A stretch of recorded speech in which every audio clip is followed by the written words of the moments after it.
Ada sebuah beban yang tidak kasat mata. Sebuah beban yang tidak meninggalkan lebam di kulit, namun meremukkan jiwa setiap kali matahari terbit dan ritual dimulai. Kamu yang sedang menonton video ini mungkin adalah salah satu dari mereka yang setiap harinya mengenakan topeng paling sempurna yang pernah diciptakan manusia. Di depan cermin, kamu tahu siapa dirimu, seorang skeptis, seorang agnostik, atau mungkin seorang ateis yang telah melihat dunia melalui kacamata logika dan data. Namun, begitu pintu kamar terbuka, topeng itu terpasang kembali. Kamu kembali menjadi anak yang patuh, pasangan yang soleh, atau rekan kerja yang tampak taat di mata lingkunganmu. Kami ingin kamu tahu satu hal sejak awal. Kami mengerti, kami melihatmu, dan kamu tidak sendirian dalam kesunyian ini. Hidup dalam kepura-puraan bukanlah tanda kelemahan, melainkan sebuah strategi bertahan hidup yang sangat melelahkan di tengah masyarakat yang seringkali lebih mencintai simbol daripada esensi, dan lebih menghargai keseragaman daripada kebenaran personal. Disclaimer, konten ini dibuat sebagai bentuk dukungan moral dan ruang aman bagi mereka yang sedang mengalami pergulatan batin antara integritas intelektual dan tuntutan sosial. Narasi ini tidak bertujuan untuk mengajak siapapun meninggalkan keyakinannya, melainkan untuk memberikan empati kepada mereka yang sudah memiliki pemikiran skeptis namun merasa terisolasi. Pandangan yang disampaikan adalah perspektif filosofis dan sosiologis mengenai kebebasan berpikir di tengah masyarakat komunal. Simaklah dengan bijak.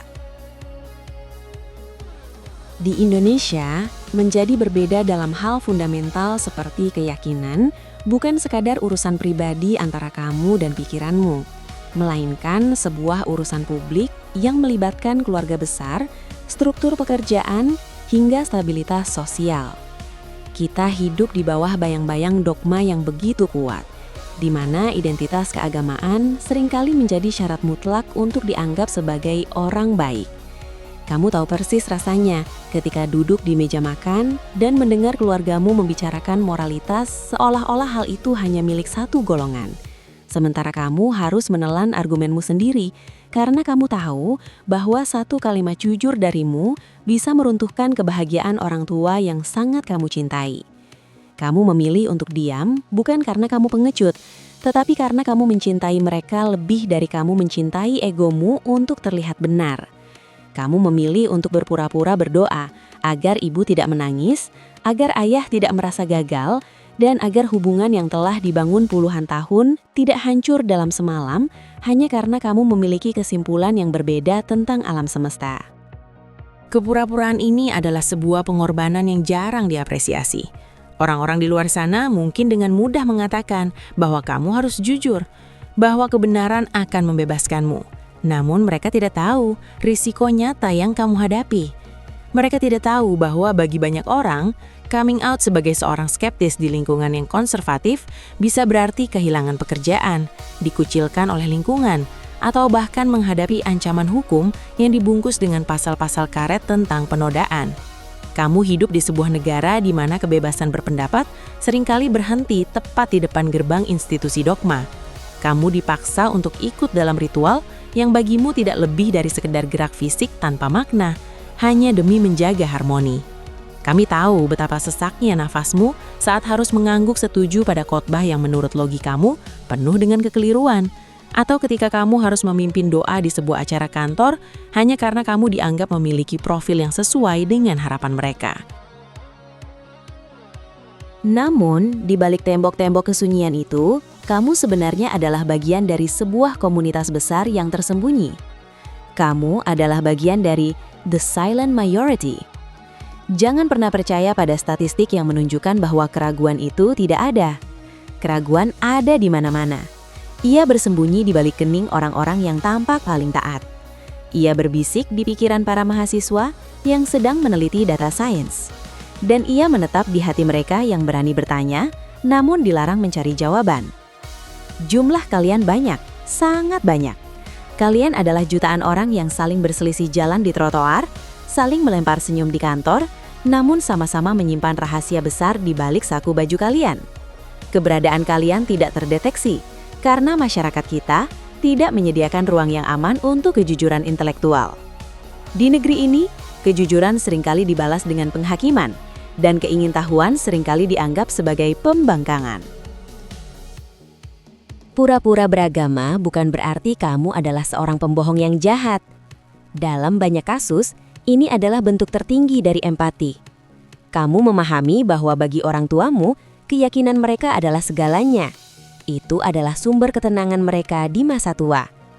Kamu menyadari bahwa menghancurkan ilusi mereka dengan realitas skeptismemu mungkin adalah tindakan yang kejam secara emosional. Maka, kamu menanggung beban kebenaran itu sendirian. Kamu membiarkan dirimu dianggap patuh demi menjaga senyum di wajah mereka. Ini adalah beban yang berat, sebuah disonansi kognitif yang terus-menerus menggerus energi mentalmu. Kamu sering merasa seperti agen rahasia di rumahmu sendiri. Selalu waspada agar tidak salah berucap, selalu berhati-hati agar sejarah pencarian di perambanmu tidak terlihat, dan selalu siap sedia dengan jawaban-jawaban normatif saat ditanya tentang hal-hal spiritual. Kami ingin menegaskan bahwa tidak ada yang salah dengan pilihanmu untuk tetap diam demi keamanan dan kebahagiaan orang-orang terdekatmu. Dunia tidak selalu hitam dan putih, dan keberanian tidak selalu berarti harus berteriak di depan umum. Kadang-kadang, keberanian yang paling nyata adalah keberanian untuk tetap hidup, tetap waras, dan tetap mencintai di tengah lingkungan yang tidak akan pernah memahami cara berpikirmu. Kamu tidak perlu merasa bersalah karena tidak bisa berterus terang. Keyakinan atau ketiadaan keyakinan adalah milikmu yang paling pribadi, dan tidak ada satupun manusia di bumi ini yang berhak memaksa kamu untuk membukanya jika harganya adalah kehancuran hidupmu. Kamu memiliki hak untuk melindungi dirimu sendiri. Kamu memiliki hak untuk menjaga kedamaian batinmu dengan cara apapun yang paling memungkinkan di tengah sistem yang opresif ini. Tetaplah menjadi orang yang baik, karena moralitas tidak memerlukan dogma untuk berfungsi. Tunjukkan kepada dunia, meski secara diam-diam, bahwa seorang skeptis bisa menjadi tetangga yang paling peduli, pasangan yang paling setia, dan pekerja yang paling jujur tanpa harus didorong oleh rasa takut akan hukuman atau janji akan hadiah di kehidupan lain. Biarlah kebaikanmu menjadi bukti bahwa akal budi sudah cukup untuk membuat dunia ini menjadi tempat yang lebih baik. Kami tahu kamu merasa kesepian, tapi ingatlah bahwa di setiap sudut kota, di balik layar-layar ponsel, ada orang-orang seperti kami yang mengerti setiap helaan napas beratmu. Kamu adalah bagian dari peradaban masa depan yang sedang menunggu waktu. Sebuah generasi yang memprioritaskan kemanusiaan dan fakta di atas narasi-narasi tanpa bukti. Teruslah belajar, teruslah mengisi pikiranmu dengan ilmu pengetahuan, karena di sanalah kebebasanmu yang sesungguhnya berada. Meskipun tubuhmu terikat oleh aturan sosial dan lingkunganmu mengharuskanmu mengikuti ritual tertentu, pikiranmu tetaplah merdeka. Tidak ada dogma yang bisa memenjarakan imajinasimu. Tidak ada tekanan sosial yang bisa menghentikan logikamu untuk terus bertanya. Kamu adalah kapten dari jiwamu sendiri di dalam keheningan. Suatu hari nanti, mungkin dunia akan berubah menjadi tempat di mana kejujuran tidak lagi berharga mahal. Tempat di mana kita bisa bersalaman sebagai manusia tanpa perlu menanyakan apa label yang tertulis di kolom identitas kita. Namun sebelum hari itu tiba, tetaplah kuat dalam persembunyianmu yang bermartabat. Terima kasih telah berani mendengarkan suara ini. Kami membuat video ini khusus untukmu, agar kamu tahu bahwa ada tempat di mana pemikiranmu tidak dianggap sebagai dosa, melainkan sebagai sebuah pencerahan. Jika kamu merasa terjebak, jika kamu merasa sesak oleh kepura-puraan ini, ingatlah bahwa kamu selalu memiliki rumah di sini, di tengah orang-orang yang berpikiran sama. Kamu tidak perlu lagi merasa menjadi anomali, karena faktanya, kamu adalah bagian dari arus bawah yang besar. Mari bergabung dan dukung terus gerakan berpikir kritis di saluran ini. Suaramu mungkin belum bisa terdengar di dunia nyata, tapi keberadaanmu sangat berarti bagi kami. Silahkan tekan tombol subscribe, berikan like sebagai tanda bahwa kamu hadir, dan bagikan video ini kepada siapapun yang mungkin sedang membutuhkan pelukan intelektual di tengah kesunyian mereka. Sampaikan pikiranmu di kolom komentar. Gunakan ruang ini sebagai tempat berbagi tanpa perlu takut akan identitasmu. Saya dari Silent Majority, tetaplah skeptis, tetaplah rasional, dan yang terpenting, tetaplah mencintai kemanusiaan. Sampai jumpa di video berikutnya.